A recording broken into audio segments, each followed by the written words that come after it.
Ini akan selalu aku ulang, 3 prinsip ini.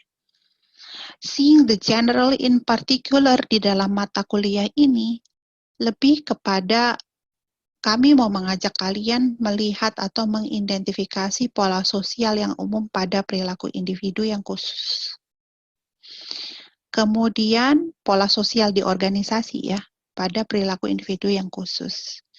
Lalu prinsip yang kedua, seeing the strengths in the familiar itu lebih kepada memberikan ide bahwa perilaku manusia adalah didasari pada apa yang orang atau kata orang ini bisa kalian ganti dengan organisasi hendak lakukan. Oke, kenapa? Karena ini kita berangkat dari pemahaman bahwa masyarakat akan atau organisasi itu akan membentuk hidup kita. Saya punya paman, dia bekerja di perusahaan Jepang. Di perusahaan Jepang itu ada satu kebiasaan namanya 5S. Jadi kalau misalnya orang habis bekerja, itu meja dia harus bersih dan segala sesuatu harus diletakkan lagi pada tempatnya. Nah, karena dia lama bekerja di perusahaan ini, secara tidak sadar bagaimana dia mengelola rumahnya, kamarnya, ruang-ruang yang ada di rumah itu, mengikuti 5S itu. Gitu. Ada yang bisa sobat seperti itu. Kemudian seeing personal choice in the social context ini lebih kepada pilihan individu dalam sebuah organisasi itu juga ditentukan oleh konteks organisasi yang ada. Contoh nih guys, kemarin tuh Jessica Harlim 2016 itu membuat tugas akhir skripsi itu tentang job insecurity gitu.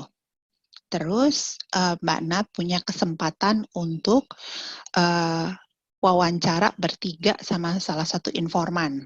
Jadi aku sebagai dosen pembimbing ikutan wawancara sama si informannya gitu. Waktu aku tanya gitu, ini dalam suasana pandemik seperti ini, apa Mbak nggak takut kalau dinonaktifkan atau dikeluarkan dari perusahaan? Terus dia bilang, ya saya sebenarnya takut Mbak, cuman perusahaan saya ini baik ya, jadi memang kita dikasih tahu bahwa perusahaan itu sedang mengalami kesulitan, dia bilang kayak gitu. Sehingga ya begitu, kami masuk dalam 1 minggu tuh tidak setiap hari, dan gaji kami sebenarnya dipotong 40%, jadi dia hanya menerima 60%. Lalu saya tanya, apa ini implikasinya pada kehidupan Anda di rumah tangga atau di keluarga di mana Anda hidup? Ya mau tidak mau dia bilang, saya juga akhirnya mengurangi konsumsi saya sampai 40%. Jadi Anda bayangkan gitu, Anda bekerja di mana itu sangat mempengaruhi kehidupan Anda di institusi lainnya. So, seeing personal choice, jadi dia memilih untuk memotong pendapatan dia atau pengeluaran ya, consumption dia sampai 40%, itu dalam rangka dia mengadjust terhadap kebijakan organisasi yang ada. Ada yang kayak gitu. So, 3 prinsip ini selalulah hidup di dalam diri kalian sebagai mahasiswa sosiologi, apapun konteksnya, mau lihat politik kah, organisasi kah, ini selalu akan dipakai prinsip bekerja ini. Oke. Kalau kita ngomong tentang multiple approach to study about organizations gitu, kita tidak bisa hilang dari yang namanya different kind of organization. Jadi kalau kita mau belajar tentang organisasi, pasti kita akan lihat berbagai jenis organisasi, berbagai tingkat analisis, dan termasuk kita menerapkan berbagai perspektif teori. Jadi mungkin kalian lihat nanti bahasannya kok kayak macam-macam kita lihatnya gitu di dalam sorga ini gitu ya.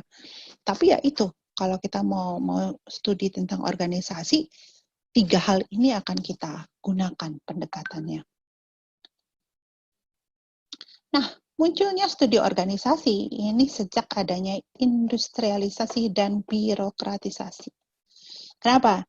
gegarasi industrialisasi inilah kemudian muncul satu konsepsi yang namanya job arrangement gitu. Karena pekerjaan itu harus di-arrange, ya sudah, mau tidak mau muncullah studi ini gitu. Konsepsi organisasi yang didominasi oleh perilaku yang bersifat instrumental dan rasional. Jadi kayak misalnya ya gitu, Helmi misalnya mau buka pabrik kerupuk gitu ya Helmi ya. Kamu mau buka pabrik kerupuk, terus kemudian gimana sih caranya bikin kerupuk? Tuh kamu pilah-pilah tuh proses pembuatan kerupuk.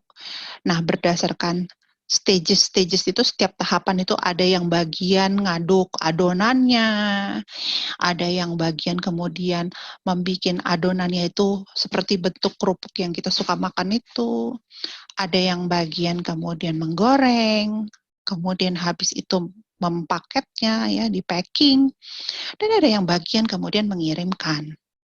Nah, berdasarkan tahapan produksi itu kan industri ya, itu industri ya.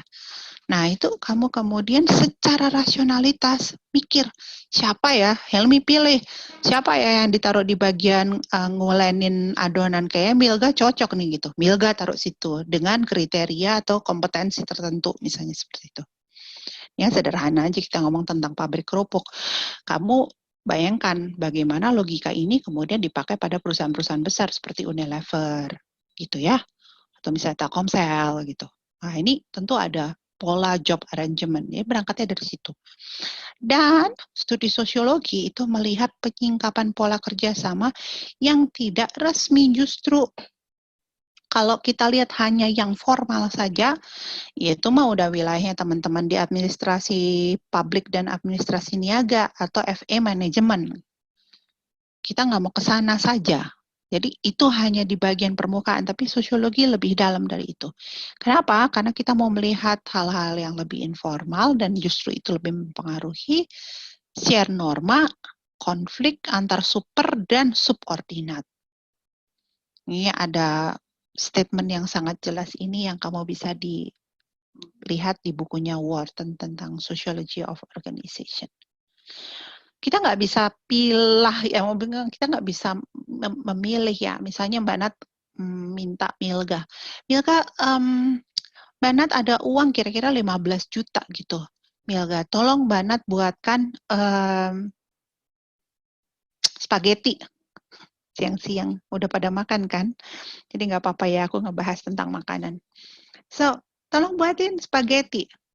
Milga pasti mau tidak mau akan merekrut siapa yang jadi peer groupnya Milga dulu. Nah, itu kan pola kerjasama dari yang sifatnya informal. Gitu. Kalaupun kamu akan merekrut orang berdasarkan kompetensinya, that's another thing gitu. Tapi sebenarnya ikatan-ikatan sosial yang sifatnya tadi gitu, informal ini, itu menjadi nuansa juga di dalam runningnya sebuah organisasi itu ya. Dan ini nggak bisa, kemudian kita tidak bisa lepas juga dari yang namanya pola kerjasama informal. Oke, standar platformnya sebenarnya defaultnya itu kalau mau ngomong tentang organisasi itu kayak gini. Kita kan bicara konsepsi wewenang, otoritas. Di mana di dalam otoritas itu pasti ada domain. Yang kemudian di-share di dalam sebuah hierarki. Jadi hierarki yang level 1, 2, 3, 4, 5 sampai berapa lah gitu. Tergantung besar atau size-nya organisasi itu.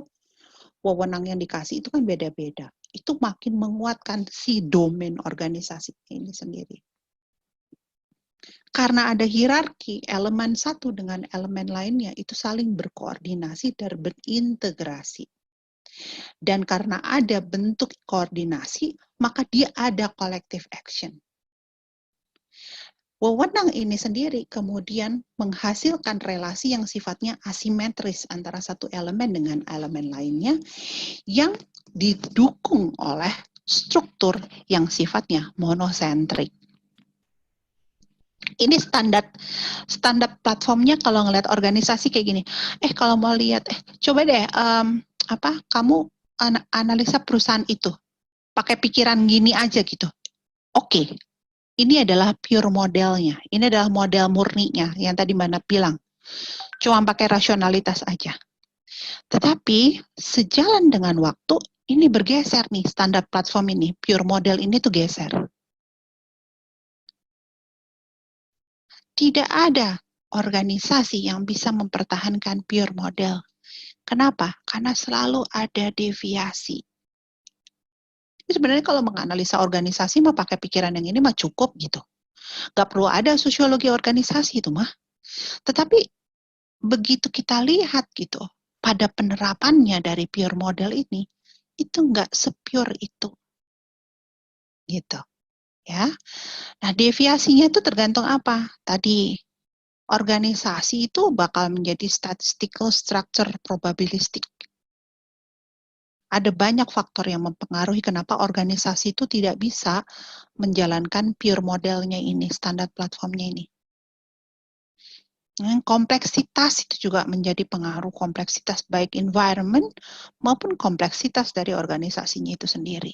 Dan ini tentunya memberikan konsekuensi pada hierarki, koordinasi, dan sentralisasi. Jadi kayak, ya kalian di umur sekarang kan pasti udah pernah pacaran ya, atau ada yang jomblo forever. Kalau kita pikir, orang pacaran itu kan ya udah pasti satu dengan si satunya lagi, kemudian mereka akan jalan sama-sama, kemudian meniti hari demi hari, kemudian lanjut kepada hubungan yang serius, sampailah kepada jenjang pernikahan gitu. Misalnya kayak gitu. Nah, organisasi itu juga gitu. Punya wewenang, hierarki, sentralisasi, koordinasi, integrasi untuk mencapai goals organisasi itu. Tapi nyatanya gitu, ketika standar platform ini itu kita praktekkan, banyak deviasinya. So, what happened to them then? Ada apa gitu? Kenapa kok nggak bisa pure model itu diberlakukan? Karena ternyata hierarki itu yang tadinya ditujukan untuk menurunkan perilaku-perilaku manusia yang sifatnya random, ya gitu ya. Itu membuat orang kemudian berperilaku justru tidak seperti yang hierarki harapkan. Biasalah ya, manusia kan diatur ke kanan, mereka pergi ke kiri. Koordinasi yang kemudian bisa dicapai melalui desain-desain yang spesifik, desain organisasi yang spesifik ya, kemudian ada batasan yurisdiksi, wewenangmu bisa sampai sini aja, batasanmu boleh nyuruh orang sampai di sini, mandat yang kamu punya di sini, itu ternyata tidak bisa bekerja seperti itu. Contoh banget sederhana banget. Semua urusan perkuliahan nih ya, kalian sebagai mahasiswa, kalau ada masalah nih, harusnya perginya kemana dulu? Ke Mas Agus dulu. Karena Mas Agus itu adalah staf program studi yang dia paling dekat sama mahasiswa. Tapi pada kenyataannya, banyak dari kalian nggak lewat Mas Agus dulu. Twing! Langsung ngubungin nggak nanggung-nanggung. Nggak lewat Mas Agus, nggak lewat Mas Sakti, langsung banat. Ngejapri. Ini tuh udah bicara tadi, proses organisasi kayak gitu. Ini kalau kita hidup di dalam program studi ya, isu program studi. Hal lainnya, kalian berorganisasi di BEM lah, di himpunan lah gitu. Harusnya tuh ada jalurnya. Kalau mau melaksanakan program, itu harus pergi ke koordinator divisinya dulu, nanti lari mungkin ke sekretarisnya. Itu kalau gambar organisasi kan biasanya gitu tuh bentuknya. Baru sampai ke ketuanya. Tapi pada kenyataannya hubungan-hubungan yang sifatnya informal bisa tuh anggota divisi jumping aja langsung ngubungin si Iksan. Okay, so it creates situation inside the organization in which lines of authority cross those information. Kata kunci informations. Nah, ini yang terjadi gitu. Bentuk-bentuknya ternyata kita makanya nggak bisa menerapkan yang platform yang standar tadi. Sehingga muncullah extended model gitu. Itu nanti yang kita bahas sampai kepada tadi tuh yang namanya digital Weberianism, network organizations, karena dia muncul varian-variannya jadi kayak gitu. Extended model. Ya, karakternya ada interdependence antara unit yang sifatnya otonomos dengan unit yang lainnya. Kemudian organisasi dari extended model ini sering dianggap bentuknya bukan yang monosentrik tapi asentrik dan multipolar konfigurasi sistem. Jadi ngelingnya macam-macam gitu. Oke.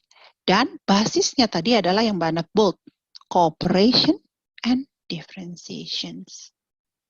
Itu. Jadi si pure model itu kemudian dia mengalami perubahan-perubahan ya sejalan dengan organisasi produksi itu sendiri. Oke.